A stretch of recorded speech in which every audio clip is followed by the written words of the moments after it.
This is the Halftime Show with Omar Adori on Pulse 95. Salam and welcome to the Halftime Show with Omar Adori. I'm your host covering everything sport, international, local. Hope you're having a blessed day wherever you're tuned in around the world, whether it's 95 FM, Pulse95Radio.com, our app, Sharjah Broadcasting Authority, or if you're chilling at home live watching us on YouTube. Thank you very much for connecting with us today. It is an honor to have this next guest on the show. Now, we talk about coaches and you've heard me coach, but this is my coach, so that makes him an extraordinary coach. So I hope you enjoy having the one and only Peter Augustine on the show. He is a FA Development Officer. He does so much great work for the London FA. It's going to be such a great show, so make sure you tune on the only place to be at 3, the Halftime Show on Pulse 95. This is the Halftime Show with Omar Adori on Pulse 95. Salam and welcome back to the Halftime Show with Omar Adori. I am your host covering everything sport, international, local. It's not every day I have this guest. It's the first time ever, and what an honor to have him on the show. Peter Augustine, welcome to the show. Thank you, Omar. You're far too kind. I have a feeling we're gonna have a very eventful show because it's never a dull chat with you. The other day you said to me, "I'm super busy," and you even got me in a 45-minute conversation telling me how busy you were. I can't wait to get you on this side of the world, Pete. Someone that I look up to, a mentor to me, and really, when I went back to the UK, he was someone that helped me out a lot. Just discover a lot of things within coaching, within myself, and also within the game. So, Pete, it's such an honor to have you on the show, man. Thank you for coming on. Hey, listen, it's a real pleasure, Omar. It's always great to chat to you. Always great. Pete, can I ask you now, how we're going to get all this in one show is going to be interesting, but I'm going to go straight into it. What makes a good coach? Wow, that's a big question. That's a really big question. I think I think the most important thing for a coach is to, first of all, be somebody who understands the players who they're working with. I think that's one of the most important things. If you don't understand that, I think you're going to struggle. You then have to think about, for me, this is such a big question. What is it you want to achieve from your coaching? And then the last thing is, I think,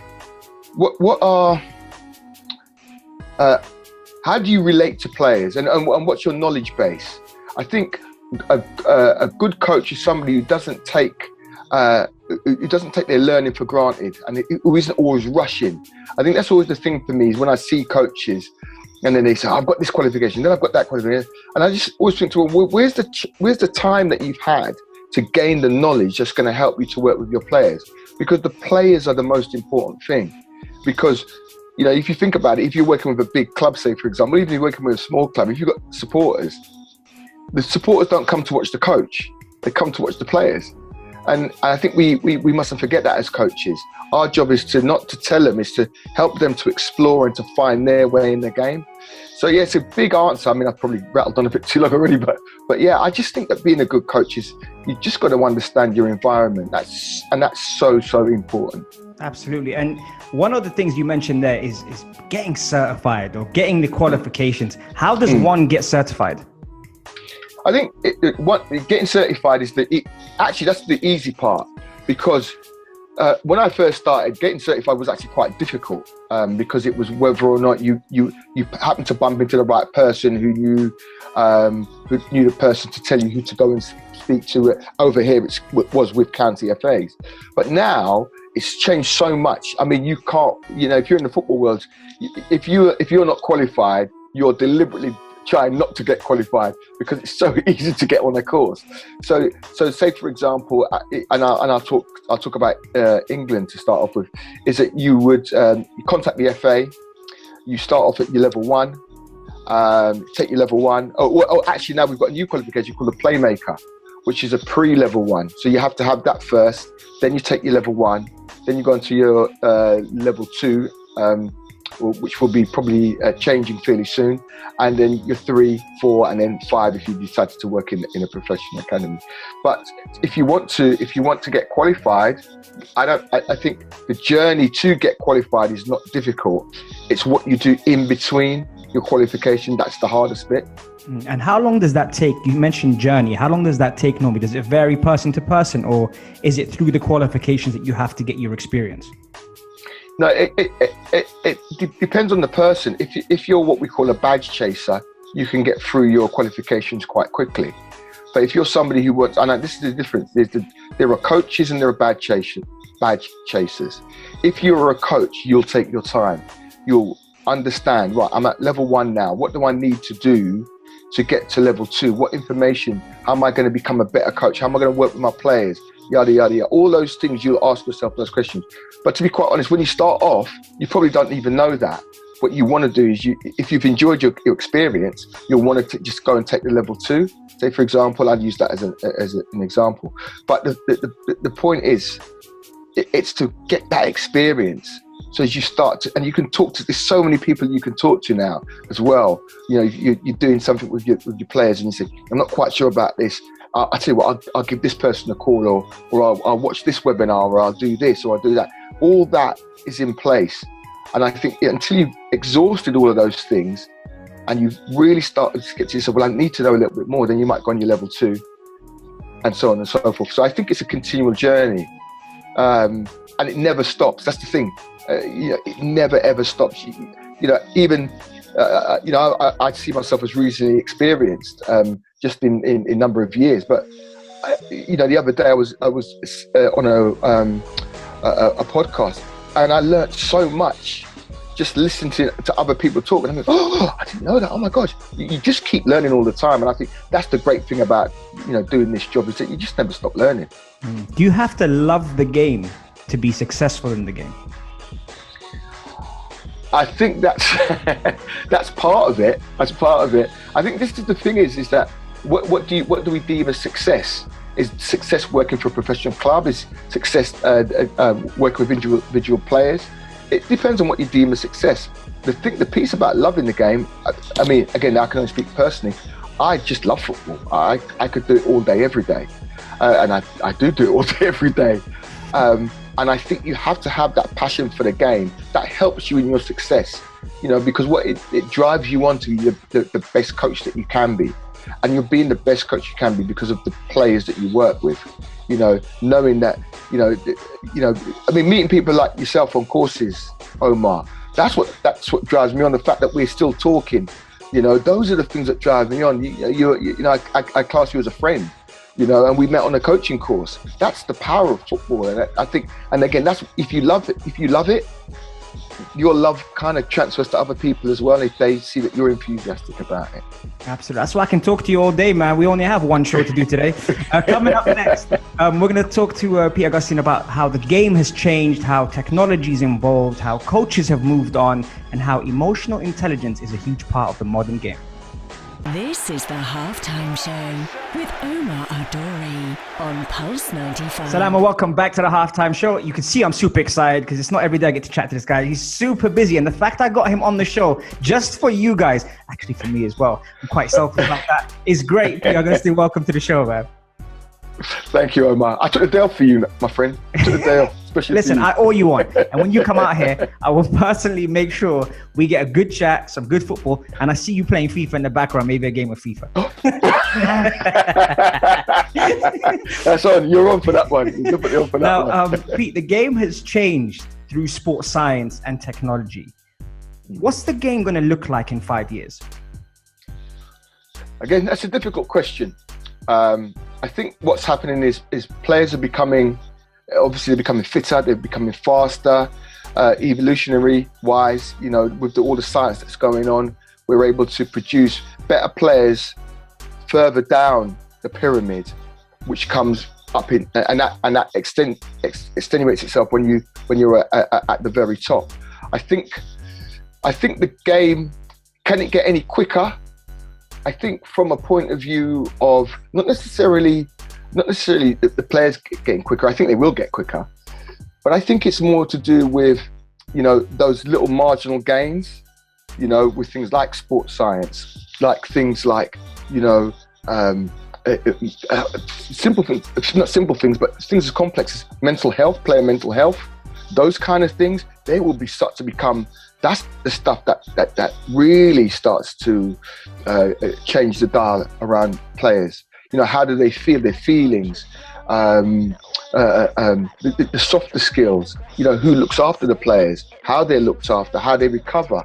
You know, you know yourself. You hear managers talking about the physical demands that are being put on players at the moment. You know, playing 3 games a week in the Premier League. Now, players being able to recover is going to be really, really vital. That skill to recover is going to be huge. So that will come in how they're looked after in their early years. So instead of maybe flogging players, I use that term very, very loosely, in their younger years, playing game after game after game, you might probably do a bit more training so that they're, and a bit more things like having things like Pilates, yoga, all those, you know, different types of training that help the players' bodies become more durable, if you like, because that's the other thing as well. Because, you know, recovering from an injury. My son is a strength and conditioning coach, and he talks to me a lot about, you know, how players recover, how they're trained, and some of the detail that he goes into is just, I'm like, whoa, geez, you know, as a football coach, I can't know that. So it's really important that the multidisciplinary teams that surround players are very, very good. And I think that's another thing. That's, you know, I think we'll see, I mean, they have big backroom staffs now. I think that's going to get bigger in the future, you know, pretty much like American football. Yeah, it's interesting. You mentioned, like, with the 3 days a week and the recovery, a lot of people associate that and affiliate that with the physical fitness. But how do now coaches and players recover mentally to get to the next game? Again, that's quite a difficult one, because again, it's each coach is very, very different. But if you think about it, especially in the UK, with managers not being given much time, this mental stress that must be on a manager nowadays. So you've played 3 games in a week, say, for example. So you've played Saturday, you've played Wednesday, then you've played maybe you might go and play in Europe. You might play in Europe or something. And if you lose 2 out of those 3 games, now all of a sudden people are talking about you getting the sack. So that stress can transfer itself to the players, because the players, if they like the coach, will try a bit harder. And normally when you try a bit harder is when you become more tense, which when you're likely to make more of a mistake. Then if you imagine that you're in that mid-table section, as you see a lot of teams are now, our team Arsenal, where you're talking about 2 defeats, you're in the relegation zone, you know, and it's a real that mental stress. How the managers have to manage that and then manage their players. That's huge. That's huge, and I think it's for the layperson to talk about, they should do this, they should do that, and the manager should think about all those things, all the things that any of us think about. Every manager would be thinking about that. Oh, should I play this player or should I play that player? And sometimes you take a risk, and you know, if the risk pays off, happy days. If it doesn't, you know, you're heading further and further towards the exit door. Absolutely, and that's why I think coaches have moved on. You know, the level of intelligence has developed immensely through, like you said, mental health, the psychological part, the mental fitness. I call it nowadays a lot, because it requires practice, like the physical fitness. How much does emotional intelligence play in the game now, with a coach assessing how the player is emotionally as well as physically? That's massive. I tell you, I was working with a club and in the non-leagues a couple of seasons ago, and I was working with their under 23 squad. And some of the things, when I first started, I reverted back, because I hadn't coached for a couple of years. I reverted back to a style that I remembered that was successful, but I'd forgotten that really the players weren't the same types of player as they are today, and that's just in 2 years. The players were much more. They weren't used to criticism. They couldn't take coaches shouting at them. So I had to change the way I was. And the thing about it is I know all of this stuff because it's what but I still couldn't, to start with, I couldn't get myself out of that headspace. But then what I started to realize, well, actually, I have to treat each player as an individual. And how I communicate with them is so important. So, it's like, now as a coach, you have, while the players going, you're actually having conversations with the players. So I'm might say to a player, you need to get out here to mark this player. And the player will say to me, that distance is too far. And I go, okay, all right, tell you what, let's slightly change the shape. And I want you to just stay out here a little bit because that's the danger. Get George to come across and just fill in the hole that you've left and we'll get the center. All right, yeah, okay, boss, yeah.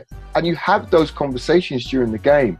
And it made me realize that my thing was about taking away the pressure from the players. And I would do that from training. We are going to do this practice because this is what we're going to focus on Saturday. Say, for example, we're going to see if we can get loads of crosses in because what's one of the ways that we might beat this team. Play to our strength. So our strength was we weren't great at heading. So I said, our crosses are going to be low-driven crosses and let's see if we can get on the end of them. So those are we noticed. So we had success at the start of the season, no success in the middle of the season when we were trying to chase results, and more success at the end of the season when we just took the pressure off the players. Big learning lesson for me there, massive. Absolutely. There's two things you just reminded me of actually when I was in London, when I came to do my coaching badges with you. The one thing was in class, there was a theory class. I don't know if you remember this, but so normally our group was quite a good group. We were like on the front side, just next to you. And then you would normally say, who's going to go first? And then we would always go, we'll go first because we were like your teacher's pets. We go first. and then you went, and I don't know if you knew this, but you went, all right, cool. So you're going to have some time to do this. You gave us something to do. And then I don't know if you knew we were always going to go first, but then we were starting to talk and you went, rubbish. That is crap. Rubbish, you lot. Honestly, I don't know what you talk about. It's a load of rubbish. And we've got different age groups and we all just went, what did we do? And then you said, you see how I made you feel? That's how kids feel nowadays. And that was genius because even the most experienced coach felt like a kid being shouted at. And that was the first thing. And when I came back, every time I was just about to let go, I remembered that. That was the first thing. Yeah. The second thing is we were out on the pitch and you knew I was a quiet player. And I was getting marked out of like a small drill. And our drills, by the way, that you put us through, they were always so competitive. Everyone wanted to like really step up. And I was one of the quiet players. So I was getting marked out of the game. And then you turned around and then you stopped and said, Omar, what I want you to do, okay, what I want you to do is just check your shoulder. Okay, just check your shoulder. I know you can use both feet. I know you're good on the ball. Just check your shoulder. And then the others didn't know, obviously, what the abilities were like for us players. We were just getting to know each other. And I don't know who it was, but someone fizzed the ball into my feet. I checked my shoulder. I let the ball run. It went to someone else. Did a 1-2. We scored. And both teams started celebrating just because of the level of instruction that you put forward. And it was a good energy. So you created that energy where you always say this, and it always makes me think, was it fun? How important is having fun in the game? Oh, it's huge. So huge. You have to. I think sometimes we forget that football is supposed to be something that we enjoy. And I think that that's the thing that sometimes goes out of it. I always think that and I've just been saying it quite a lot recently on some of the webinars that I've been doing, where I've said, if you can end the session with everybody smiling, it's been a good session. Whether or not things sort of like went wrong or went right, the session content itself doesn't really matter too much. Did you enjoy what you did? Did you enjoy your work on that day? And if you did, then that's great. So if you look back as a coach, you go, I didn't get quite what I wanted out of that. That's your bit when you go afterwards, right? Okay, I didn't get that because this didn't happen, this didn't happen. But with the players left and they were saying, yeah, see you next week, coach. Yeah, blah, blah, blah. Really great. Well, then you know, like I've got that bit. It's got to be fun. I used to say on the courses that this is not my course, it's your course. And I really believe that. So, you know, I'm like a service provider. I'm providing the service. if you leave the course and you think, oh, terrible, I haven't done my job right. I've got to make sure that when you walk away, that you still enjoy football, you still enjoy coaching, that you want to come back for the next course. Because I'm not only just trying to get you through that course and make you a better coach. I want you on the next course as well. I want you to come back. I want you to say, I want to go on a course with that county or with the FA, because this is the experience I've got. And the great thing is that we've got coach developers who all feel that way. You know, they want people to enjoy the courses. And I think that's the massive change that I've seen since I've been doing this job, is that the coach educators, the coach developers want people to enjoy coach education.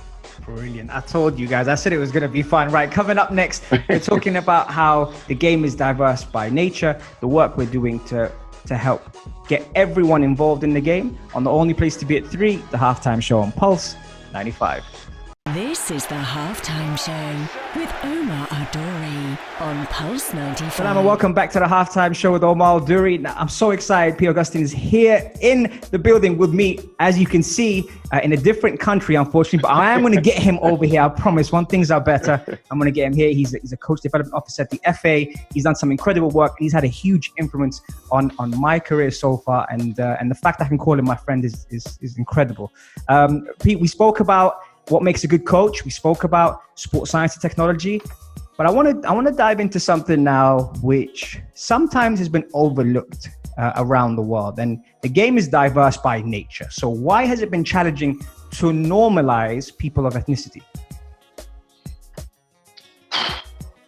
Well, it's a difficult question for me to answer because I'm a person of ethnic origin, and so. And I'm talking from a UK point of view. For me, in my role as a coach development officer, and I have a specific remit to look at diversity and inclusion. I think that unfortunately sometimes some ethnic ethnicities are not seen as viable options for, say, managerial roles, say, for example, at the higher levels, and sometimes at lower levels as well. It pains me that, you know, I walk around and I go to many games and I don't see people who look like me and you on the benches. That pains me. I think there's some good work going on at the moment, and there's some really good initiatives that are happening. However, change is always slow in this area, and I don't know why. We're in the 21st century, and we're still having incidents of racist chanting on terraces and stuff like that. And I'm thinking to myself, I thought that was something that was long gone. But it's not. And unfortunately, it seems to be it's not just a problem in the UK. It's a problem around the world, around Europe, should I say. And it's something that I think the authorities have to get their heads together and say, well, okay, is this a priority that we need to address? And if it is, it needs resources. You need to resource it. You need to give stiffer sentences and stiffer punishments to individuals who perpetrate these acts. We need to start looking at the idea of I know we've kind of got a Rooney Rule over here, but, you know, making people who employ coaches a little bit more accountable for how they employ. Because if you go into over here, 30% of players are Black, Caribbean or African. And that's just Black, Caribbean or African. Not to think about Asian. And there's, you know, Asian players are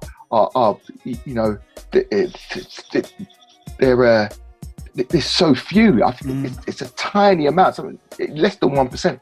So something's wrong there. Yeah. Something, we know that there are Asian players who are playing. There's some great clubs over here that are producing players, but why aren't they making the next step up? And I think that can only be because of people's bias. Against Asian players. You then take that into the management and the coaching spheres.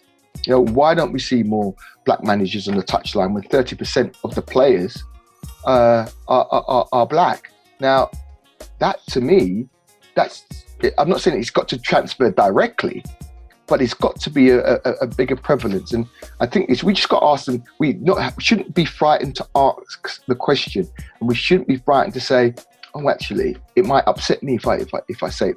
Yeah, be upset, because, Black and Asian players have been upset for a very, very long time. Yeah, because I have to admit, growing up, I was one of many that was a product of that system.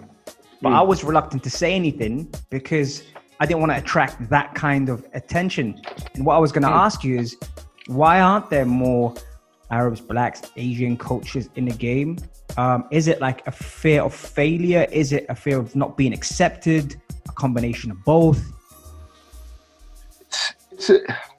There's so many factors. I mean, I've spoken to a number of ex-professional players, black players, and they've said that they won't even bother to take the badges because they just know they're not going to get a job. But there are others who are still treading the pathway to try and get a first team job. I mean, listen, there's 92 professional football clubs in this country. So there isn't a huge amount of jobs. There's only going to be one first team manager, one assistant, one 18s manager, one's 23s manager. So the job pool is quite sparse, and people, unfortunately, employ in their image. That's what they do. People feel safe. Oh, I know this person. Yeah, okay. So he got his last club relegated, but he's worked at this level before. So it's that safety thing. Black coaches are seen as a risk because they haven't got any experience, but they don't get any experience because they don't get given roles. So I know people say, oh yeah, well, a lot of English coaches are struggling. Yes, they are. That's true. But if you look at the demographic and the makeup of the game, you've got to say, well, black coaches are noticeably absent, and they're conspicuous by their absence. So, and Asian players, they're also conspicuous by their absence. So we have to kind of say, well, something's not right here. Yeah. Are there any coaches out there that you're surprised haven't landed one of the 92 jobs in England, for example, that are talented, whether they're ex-pros or not? Yeah, listen, I think that there is there's a really good talent pool over here. I really do. I think, we give ourselves a hard time over here saying that, you often hear, oh yeah, English coaches, English coaches are fantastic. I really do believe that. I think that we've got, and this is not a colour thing here or a race thing here. We breed some brilliant coaches because the system over here, means that you've got to try hard to be a good coach. And I speak to some of the black coaches who I've met. I won't mention their names, but there's some really fantastic talent out there. I mean, it really is. And when you see that they're struggling to get a job, you kind of go, wow. And you see some other people who keep getting jobs. You think, well, it's the 5th club you've been at and you failed. How have you managed to get another job? I just can't, there needs to be a bit of a shake-up. How that happens, I don't know. I don't know how that shake-up's going to happen. But I think, but I do believe, I think that there are people, in authority who do want to make a change. But you can't make a business employ people who they don't want to employ. Yeah, absolutely. And we're almost reaching full time on the halftime show. We got one more segment. We're talking about philosophy and sports philosophy when it comes down to management next. So make sure you stay tuned on the only place to be at 3, the halftime show on Pulse 95. This is the halftime show with Omar Adori on Pulse 95. Salam and welcome back to the halftime show with Omar Adori. Now, if you're just joining in now and you're kicking yourself for missing this wicked show, don't worry, you can catch us on Apple, Spotify, SoundCloud if you like a podcast, or even head over to the YouTube channel. Check out Pulse 95 Radio and you get to see people like my guest over here and myself, Peter Augustine, and here on the halftime show talking about all things coaching. So glad you could make it on the show, Pete. Honestly, it's me and you could talk football all day, so this is just like a normal conversation. Philosophy gets branded as a trending word nowadays in coaching. How does one identify a coach's philosophy? There's one for you. Whoa. I think the philosophy, I think that sometimes we when we talk about philosophy, I think we sometimes get it a little bit twisted. A philosophy is the thing that you hold dear to you, you know, and that's down to things like how you behave, type of players as that you want around you, the type of behaviours that happen at the club that you're or the team that you're coaching or managing. I think that's your philosophy right there. So, say for example, for me, I think the most important thing in my philosophy is that when we turn up at training, that we're going to learn something that we didn't know when we started. That we're always going to be polite to each other. That, you know, I don't like my players arguing with referees, say for example. That to me, that's a massive no-no. So those are the things that make up my philosophy, and there's a few more other things. My playing style is slightly different as well, because that's different from your philosophy. Your philosophy might be, we'll always play, but you can't always play. You can't always play that nice, pretty football, especially at amateur levels, because one week you're playing on a really lovely pitch. Next week you're playing on a terrible pitch. Next week you're playing on AstroTurf. You know, it's all those things. But you can have an intention that you want your players to be technically good. You want your midfielders players to be able to be comfortable on the ball anywhere on the pitch. Yada yada yada, all those sort of things. But my playing style will change depending on the players that I have and where I'm playing and the level that I'm playing at. I used to think my philosophy was the way we played, and I took that into a club once, and I was there for, I don't know, maybe 3 or 4 months. Oh no, longer than that. Maybe half a season. I started in Christmas, went to the end of the season. I think we won 2 games or something like that. Because I had this, I said, we are going to play like this. We're going to play out from the back, no matter what. Doesn't matter. But teams realised that, and they would just press us, and we couldn't get out. And I didn't see it because I was just so blind with it. This is my philosophy. It wasn't. It was my playing style. My playing style was wrong for that level. And I learned from that. It was a huge learning curve for me, to be quite honest. And I think that's why I say philosophy is a bigger piece. It's philosophy surrounds you. You know, it's not a bit of it. It's just it's like the part of your philosophy is also the culture that you create. So who are the players in your team and so on and so forth. I mean, things like when I was academy manager at Hampton Richmond. We had one of our boys was Muslim, and he wanted to pray. You know, now he didn't tell us that to start off with, and then we had to start to okay, we've got to find somewhere for him to pray. And I didn't know that he was going off and praying in one of the toilets. And when I found that out, I said, no, that's not what's happening. So we found somewhere for him to go and pray, because that to me, that's our culture. We support him in his beliefs. That's really important, and I think that's part of your philosophy, is your culture. What culture are you breeding? Do players feel comfortable when they come to you? Do they feel that they can be themselves when they come to you? That's your philosophy. That's what I think. That's so interesting. When I was in Southampton at Sparshot College training with Arsenal when I was really young, I asked one of the coaches at the time, I said to him, which way is the sea or the ocean? And the reason why is because where you can find out how you praise, you give your back to that. People were laughing at me at the time. And this was me growing up about 15, 16, trying to get into football. And then when I came out, there was jokes made about it.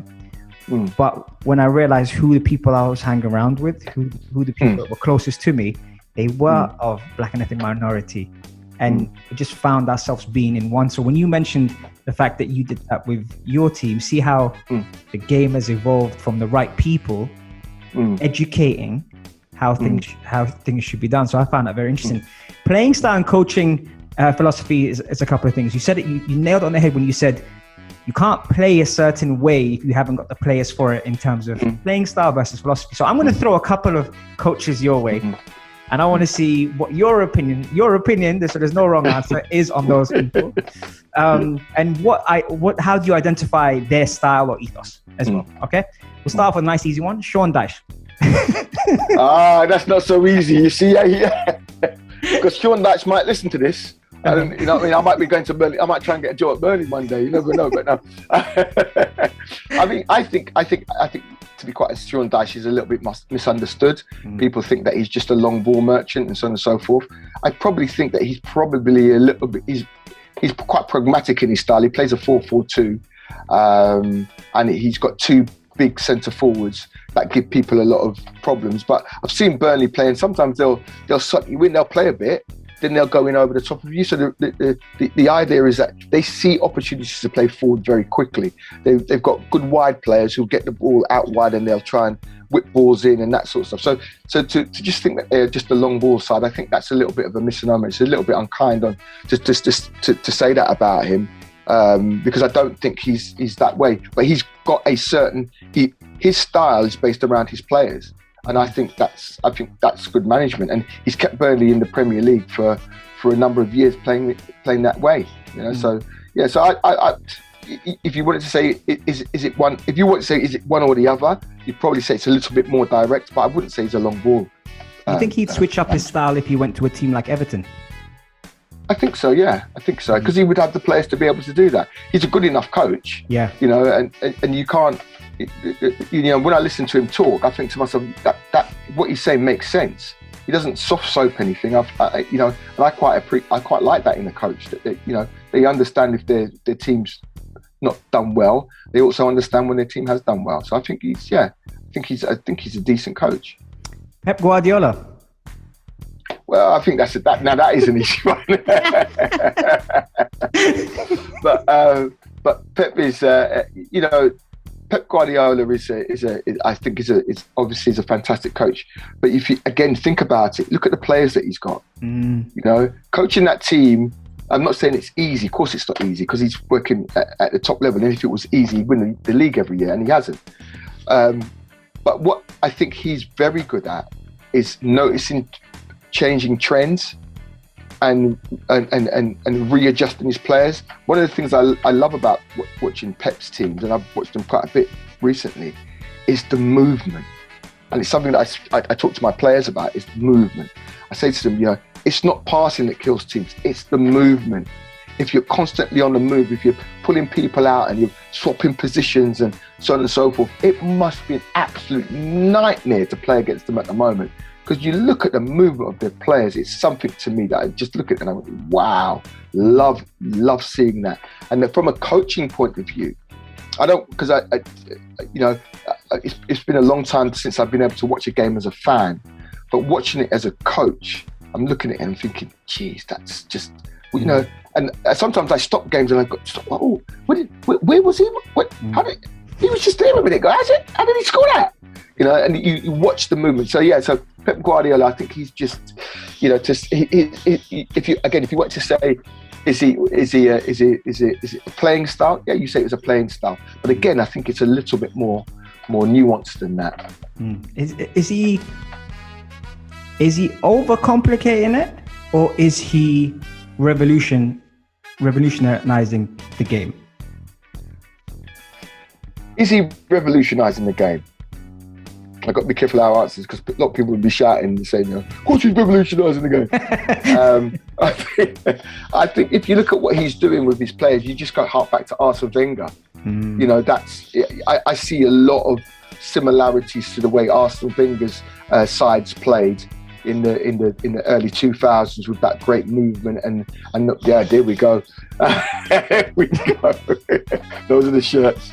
Oh boy! I mean, and it reminds me of that. It's very obviously from that Barcelona school, where the ball moves very, very quickly. And I think, you know, that early years, how the players are developed, that has a big thing. Wenger, slightly different, I think, in that he brought players into Arsenal and got them to believe in his style of play. But he brought in players who suited that. I mean, who can forget when he first brought Henry in and everybody goes, oh, is he a busted flush? And look what he went on to achieve. I know you're looking at my notes. I know, because I was going to ask you about Wenger later. I'm going to turn this around completely. I had this. Look, here are all the names I had. Okay, and we'll skim through them. Okay. I know me and we're going to carry on after the radio show is done. But so Sean Dyche, Pep Guardiola, Sam Allardyce. Okay. Yep. Jose Mourinho. Yeah. Marcelo Bielsa. Alex Ferguson, Jurgen Klopp, Wenger, and the last one, legend, Peter Augustine. What, the guy can't get a job? That guy. Legend. And I won't let anyone tell me otherwise. So skimming through those names, Sam Allardyce keeps getting the job, has one thing normally in mind associated with his name. Is that fair? Has he earned it? Ex-England manager. Yeah, the thing is, I do feel sorry for Sam Allardyce, because when I think about some of the things that he's done, the way he brought technology into the game, and the way he will. I mean, you've got to remember that this is the man who managed to get people like Yuri Djorkaeff, JJ Okocha, Anelka, was it Herrero? Herrero, he managed to get. Yeah. He got them to Bolton. How do you manage that? You've got to be some kind of guy to get those people to your club. And I think what he's done is, because he managed to do that at Bolton, people kind of think that's his only. He's just a one-trick pony. I don't think he is. I think he looks at teams, he sees what they've got, and he tries to get the best out of what he's got, and he does that with limited resources, and that's got to be quite hard, especially in a league as competitive as the Premier League. So I think people kind of say to it that he's old school. I don't think he is. I mean, I met him once when he was England manager, and I'll be honest with you, I find he was a lovely guy. He had time for you. He chat to you, and that you don't often hear that about people in the game. They don't often have time. Football can be quite a horrible game at times, but I've got to say, he was a very, very, very pleasant man. Him and Sam Ali, great, absolutely fantastic. So I can't speak ill of him, because I can only speak as I find. You talk about Mourinho, a serial winner. From his days at Porto, and he's very highly thought of, obviously, in Portugal. And a lot of people know that he spent time at Benfica as well. So he's done, and I think a bit of time at Sporting. So he's done it. He's done the rounds, and again, he's is he the sort of manager that I like his attention to detail. I think that he obviously knows his stuff. Would I want him to be a manager of any team that I supported? Probably yes, because you're probably going to win a trophy with him. Would you have him at Arsenal? If that's, Would you have him at Arsenal? Would I have him at Arsenal? I think I'll be honest with you. When Spurs got him, I thought Arsenal were going to go for him, but they went for Arteta instead. But again, people could say, "Oh, look, he's not doing that great at Spurs at the moment." But this is a unique season. It's a really unique season. So I think it's really hard to judge him on that. I mean, if you look at Manchester United when he was there, and people were saying that he wasn't achieving what he should have achieved, but they were comparing that to another person, Alex Ferguson. See that? Very smooth. You can't take my job here, I might come over there, bit of that sunshine. But if you compare, anybody who was going to come in after Ferguson was always going to struggle. The man was a genius. If you see what he did, I mean, the last title that he won and the team that he won it with, I mean, when Arsenal used to play against him, I used to think, oh, here we go, But it shows how great at the time Wenger was when he was able to go hammer and tongs with Ferguson. And the fact that Ferguson would play mind games with Wenger showed how much respect Ferguson must have had for Wenger. So I think that, it's really difficult to fill the shoes of somebody like a Ferguson. I mean, what he won and the things that he did. He's a legend. As simple as that, you know. Absolutely, you know, the stuff that he did was absolutely brilliant. So, who else have we got now? Marcelo Bielsa. Bielsa. Now, he's a funny one for me. And I'm going to say something that probably might sound a little bit controversial.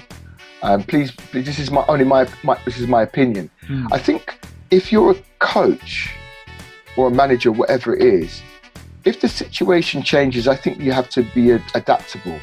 I'm not sure whether Bielsa is as adaptable. Leeds are struggling a little bit at the moment, but he's decided that he's going to stick to his guns and he's going to carry on playing the same way. And you have to take your hat off to somebody who's that stoic in their beliefs that they'll do that. You know, the only thing is that, you know, when coaches like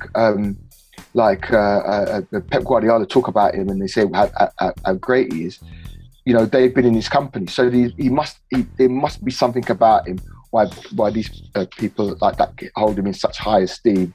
And you could see, I mean, when Arsenal played Leeds and Arteta and Arteta went, he was almost like in reverence of him.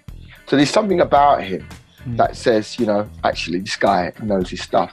Because again, I don't know. I think being a great coach doesn't always mean that you have to win every cup and every championship and every league. I don't think that. I think there's something much deeper than that about a coach. It's how the coach makes players feel. I mean, you look at that Leeds side. I mean, they run for him.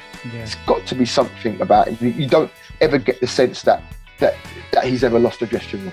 Yeah. Have you ever done a murder ball session in one of your teams? No, I don't even know what murder ball is. It's that 3-hour session that's non-stop where there's no whistling, no ref. Just madness. I mean, but again, this is the sort of thing, you know, people talk about that and they talk, and I don't know whether people talk about that through knowledge or they talk about it through sort of like it's a mythical thing.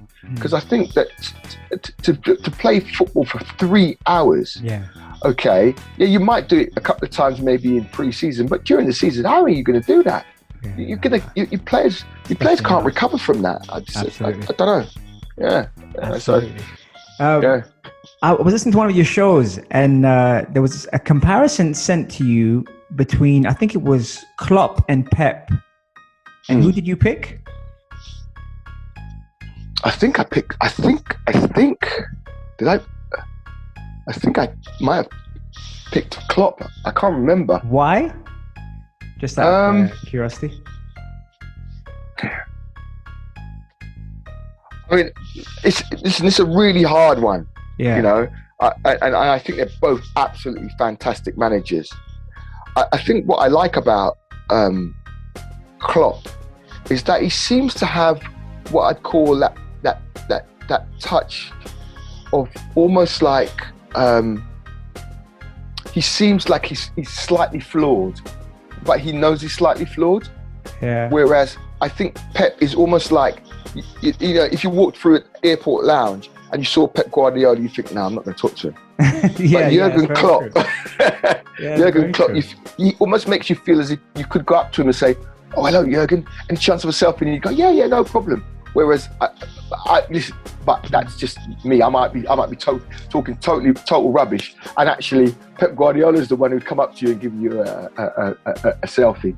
But yeah, I just don't know. I think it just seems like that for me. And I think you look at the players who play for Liverpool, when they lose, they look so disappointed, not just for themselves but also for the manager. You know, and I think that with Pep is such a perfectionist, and I think sometimes that perfectionism can alienate you from players. You know, I think that's and maybe I'm reading into it totally wrongly, but you know, but I think they're both brilliant. They're both absolutely brilliant, and you know, and seeing. I mean, listen, I'm not a Liverpool supporter, but seeing the way they're struggling at the moment, I feel for him. And the last interview, I was listening to him talk, and he was just, well, I don't know. I mean, how many managers come on and say, well, I don't know. I just don't know. You know. So Yeah, I think that and that's just a personal thing for me.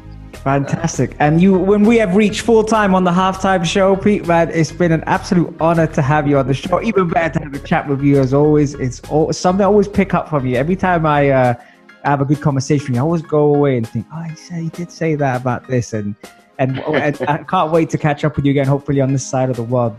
Thank you for coming on the show. And also thank you for all your support, even after I finished my coaching courses in London. You've always been fantastic, and I'm very, very grateful for all the stuff you do off the pitch as well as on the pitch. So I appreciate you. It's a pleasure. It's a pleasure.